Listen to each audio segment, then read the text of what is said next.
Olá. Hoje a gente mergulha numa corrente filosófica que mexe bastante com a gente, o existencialismo. Isso aí. A ideia é explorar um pouco da liberdade, da responsabilidade, dessa busca por sentido, né? Usando como base o texto E Certos de Existencialismo. Exato. E o existencialismo vai fundo na condição humana, usa a ontologia, o estudo do ser mesmo, é algo que surgiu forte ali nos séculos 19 e 20, na Europa. Mas é curioso, né? Porque muitos filósofos que a gente associa a isso, tipo, não gostavam do rótulo, ou nunca nem usaram. Sim, tem aquela frase famosa do Sartre. Existencialismo, não sei o que é isso. Meio irônico, né? Totalmente.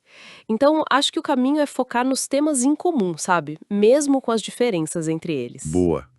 E um tema forte é essa ideia da filosofia como um jeito de viver, né? Não só teoria. Isso, bem na linha do Sócrates. As verdades existenciais, elas são sentidas, praticadas. Não é só para ficar pensando sobre elas. É uma crítica àquela filosofia muito acadêmica, talvez. E essa vivência muitas vezes vem junto com ansiedade, com angústia, aquele peso de estar sozinho com a própria liberdade. Com certeza. Mas veja, essa angústia não é vista só como algo ruim. É quase um sinal. Um sinal da nossa condição única. Um sinal para quê, exatamente? Para a autenticidade. Para viver de acordo com o que a gente é na raiz. Livre, confrontado pelo absurdo, em vez de só seguir o fluxo, a multidão, como diziam, viver de forma inautêntica. Falando em liberdade, o existencialismo pega pesado nisso. Aquela ideia do Sartre, a existência precede a essência. Quer dizer que a gente não vem com um manual de instrução, né? Exato. Não tem um propósito dado. A gente que constrói nossa essência com as escolhas. É uma liberdade radical. E uma responsabilidade radical também. Mas não é uma liberdade solta no ar, né? Ela acontece numa situação. Tem o corpo, a história, a sociedade. Sim, fundamental isso. A liberdade acontece no concreto. É isso que dá peso para ela. Não é só uma ideia na cabeça.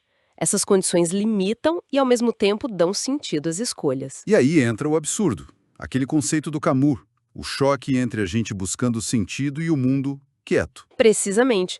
O absurdo é esse desencontro. E tem uma tensão nisso, porque nossas ações, depois de feitas, viram coisas do passado, fixas. Mas a gente continua sendo projeto, sempre aberto, né? É complexo.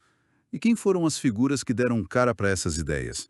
Kierkegaard é sempre citado como o pai da coisa, né? É, o precursor.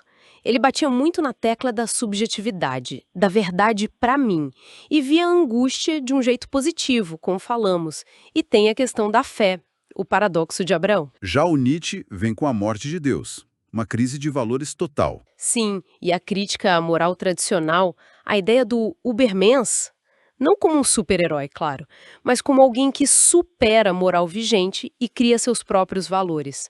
Uma filosofia bem ligada à vida, ao corpo. E Sartre, que a gente já citou, liberdade total, responsabilidade e a tal da má-fé. Ah, má fé. É tipo a nossa desculpa para fugir dessa liberdade toda, sabe? Um auto-engano para não encarar o peso das escolhas. E aquela frase dele, o inferno são os outros, só meio radical, não? É forte, né? É uma forma de falar sobre como o olhar do outro pode nos transformar em objeto. Pode limitar a nossa liberdade.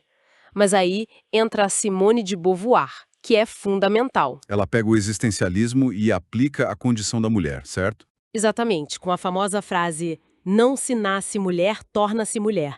Ela mostra como a situação social, o gênero, é uma construção, não um destino. A existência precede a essência aplicada à mulher. Mas essa análise da Beauvoir sobre as limitações sociais, isso não bate de frente com a liberdade radical do Sartre. É um ponto ótimo. Beauvoir complica a ideia de liberdade absoluta. Ela mostra como a opressão, por exemplo, limita concretamente as escolhas. Ela defende uma ética da liberdade mútua, reconhecendo o outro. Entendi. E Camus, voltando a ele, com o absurdo. A resposta dele é a revolta. Isso, a revolta consciente. O mito de Sísifo é a grande metáfora dele. Empurrando a pedra morro acima para sempre. Mas encontrando sentido na própria luta, na consciência do absurdo e no desprezo por ele. É a dignidade humana para Camus. Encarar o absurdo e viver apesar dele, criando valor na ação. E tudo isso não ficou só na filosofia, né? O impacto foi enorme na cultura. Nossa, muito grande. No cinema, pensa em Bergman, a angústia, o silêncio de Deus. Na literatura, Dostoiévski já trazia muito disso, Kafka. E depois o teatro do absurdo, Beckett. Personagens perdidos, buscando sentido. Sísifos modernos, talvez. Exato.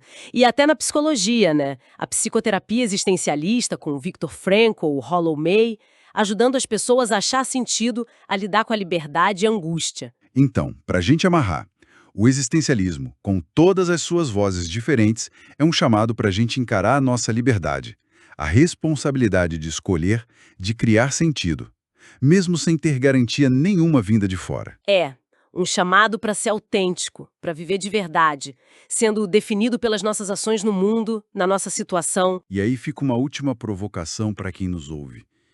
Se o existencialismo valoriza tanto essa liberdade individual, essa responsabilidade que não dá para passar para ninguém, como a gente concilia isso hoje, com redes sociais, tecnologias, sistemas que parecem, assim, sutilmente moldar nossas escolhas? Será que isso não cria novas formas de inautenticidade, de seguir a multidão?